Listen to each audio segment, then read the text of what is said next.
اللهم صل على سيدنا محمد. كيكة بأسهل طريقة وأسهل مكونات. لاصوص ديال الشوكولات خطير توجديه راسك في الدار.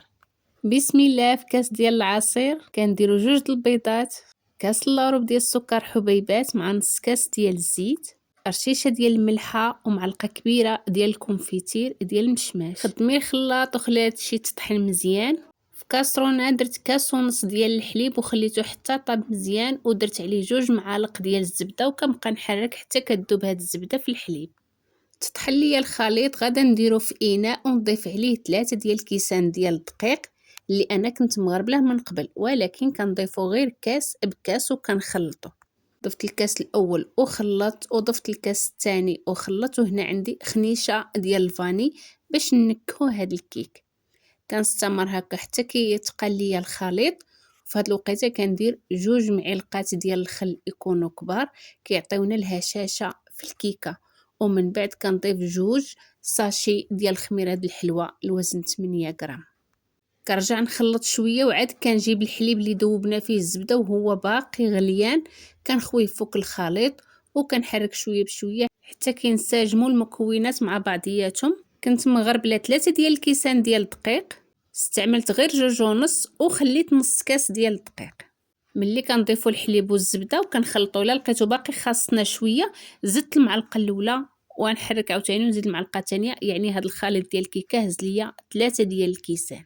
في هاد الوقيته كنكونوا شاعلين الفران من قبل، اللي كتكون درجه الحراره ديالو اقل من متوسطه، غير هو خصو يكون سخون مزيان والعافيه غير من التحت. الا كان الفران ديال الغاز عافيه من التحت حتى كطيب لينا كيكه، وعاد كنشعلو عليها من الفوق. جبت المول دهنته بالزبده وخويت فيه الخليط، كنقاد الخليط كامل على المول وكنديو نجيب هكا المعلقه باش الا كانوا شي فقاعات كيخرجوا. حيت المول عندي ديال الدجاج ما عنديش كندير نخبطو مع سطح العمل. ديت الكيكه للفران وخليتها طابت على خاطرها وتحمرت، خرجتها وخليتها حتى بردت. كتجيبي شي عود وكتقبيها كامله هكا، كتجيبي الحليب وكتسقيها. تقريبا انا خويت واحد نص كاس هكاك ديال الحليب، حيت ما كتعجبنيش تكون مسقيه بزاف.